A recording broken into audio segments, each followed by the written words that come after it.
오늘의 말씀은 사무엘하 3장 17절에서 26절까지의 말씀입니다. 아브넬이 이스라엘 장로들에게 말하여 이르되 너희가 여러 번 다윗을 너희의 임금으로 세우기를 구하였으니 이제 그대로 하라. 여호와께서 이미 다윗에 대하여 말씀하시기를 내가 내 종 다윗의 손으로 내 백성 이스라엘을 구원하여 블레셋 사람의 손과 모든 대적의 손에서 벗어나게 하리라 하셨음이니라 하고, 아브넬이 또 베냐민 사람의 귀에 말하고 아브넬이 이스라엘과 베냐민의 온 집이 선하게 여기는 모든 것을 다윗의 귀에 말하려고 헤브론으로 가니라. 아브넬이 부하 20명과 더불어 헤브론에 이르러 다윗에게 나아가니 다윗이 아브넬과 그와 함께한 사람을 위하여 잔치를 배설하였더라. 아브넬이 다윗에게 말하되 내가 일어나 가서 온 이스라엘 무리를 내 주 왕의 앞에 모아 더불어 언약을 맺게 하고 마음에 원하시는 대로 모든 것을 다스리시게 하리이다 하니, 이에 다윗이 아브넬을 보내매 그가 평안히 가니라. 다윗의 신복들과 요압이 적군을 치고 크게 노략한 물건을 가지고 돌아오니 아브넬은 이미 보냄을 받아 평안히 갔고 다윗과 함께 헤브론에 있지 아니한 때라. 요압 및 요압과 함께한 모든 군사가 돌아오매 어떤 사람이 요압에게 말하여 이르되 넬의 아들 아브넬이 왕에게 왔더니 왕이 보내매 그가 평안히 갔나이다 하니, 요압이 왕에게 나아가 이르되 어찌하심이니이까? 아브넬이 왕에게 나아왔거늘 어찌하여 그를 보내 잘 가게 하셨나이까?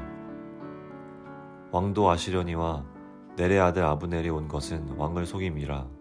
그가 왕이 출입하는 것을 알고 왕이 하시는 모든 것을 알려 함이니라 하고, 이에 요압이 다윗에게서 나와 전령들을 보내 아브넬을 쫓아가게 하였더니 시라 우물가에서 그를 데리고 돌아왔으나 다윗은 알지 못하였더라. 네, 오늘 우리가 함께 나눌 말씀은 사무엘하 3장 17절부터 26절까지의 말씀입니다. 아브넬은 빠르게 다윗을 이스라엘 전체의 왕으로 세우기 위해서 노력합니다. 그는 아마도 이스보셋을 왕으로 세울 때에도 이러했을 것 같아요. 그는 자신의 목표를 위해서 최선을 다합니다. 북쪽 이스라엘 장로들을 설득하고 사울의 동족이었던 베냐민 지파 사람들도 설득합니다. 이제 그의 작업은 모두가 끝마쳐졌습니다. 이제 이스라엘 왕으로 다윗이 등극하면 되는 일만 남았습니다. 그래서 그는 이 좋은 소식을 가지고 다윗에게로 찾아가고, 다윗은 그 소식을 듣고 그를 위해서 잔치를 베풉니다. 그리고 그 잔치 후에 아브넬은 평안히 돌아갑니다. 오늘 말씀에 보면 그가 평안히 갔다는 이야기가 반복해서 쓰이고 있는데, 이것은 복선처럼 그의 앞으로의 미래를 이야기하고 있는 것처럼 보이기도 해요. 사실 이 다윗과 아브넬의 그 약속을 살펴보면 다윗이 아브넬에게 무언가 주겠다고 약속한 것은 성경에 기록되어 있지 않습니다. 그러나 약조라는 것은 양편에 무언가 이익이 되어야 하는 것이고, 분명히 아브넬은 다윗으로부터 무언가 약속을 받아냈을 것입니다.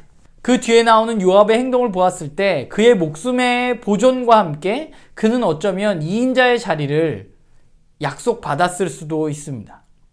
그런데 여기에 복병이 등장하게 되는 것이죠. 바로 요압입니다. 그는 아브넬이 다윗을 만나고 잔치를 마치고 평안하게 돌아갔다는 소식을 듣게 됩니다. 그는 자신의 동생의 원수인 아브넬을 맞이하고 평안히 돌려보냈다는 그 다윗에게 찾아가서 분노하게 됩니다. 그리고 다윗 몰래 아브넬을 잡아오게 되는 것이죠. 거기가 오늘 본문까지의 내용입니다. 하나님은 다윗을 기름 부으셨습니다. 그는 이스라엘 전체의 왕이 될 것입니다. 그러나 하나님은 이런 방법으로는 안 된다는 것을 다윗에게 알려주고 싶으셨던 것 같아요. 굉장히 정치적이고 노련한 아브넬, 그의 계획에 의해서 모든 것이 순차적으로 잘 진행되어져 가고 있었지만, 그러나 하나님은 그렇게 이스라엘의 왕으로 다윗이 등극하는 것을 원하지 않으셨습니다. 하나님의 뜻은 하나님의 방법으로 이루어가는 것이 마땅합니다. 거기에 개인의 욕망을 포장해서 하나님의 뜻을 이루려고 하는 행동을 한다면 하나님은 그것을 막으실 것입니다. 자신의 욕망을 위해서 하나님의 뜻을 들먹이고 있는 아브넬과 그런 그를 모른 척하면서 자신의 또 다른 욕망을 위해서 묵인하고 있는 다윗, 하나님은 그들 가운데 약조를 이 요압이라는 또 다른 욕망을 가진 한 사람을 통해서 맡고 계신 이야기가 오늘 본문에 나타나 있는 이야기입니다. 우리나라 말에 뭐로 가도 서울만 가면 된다라는 말이 있습니다. 이 말은 방법이 무슨 방법이건 간에 결과만, 목적만 달성하면 된다는 말입니다. 그러면 정말 그런가? 모르겠습니다. 세상에서는 그래도 될지 모르지만, 그러나 하나님의 뜻을 이야기하는 것, 또 하나님의 뜻이 이루어지는 과정 가운데에서는 그래서는 안 됩니다. 하나님의 뜻은 하나님의 방법으로 이루어져 가야만 합니다.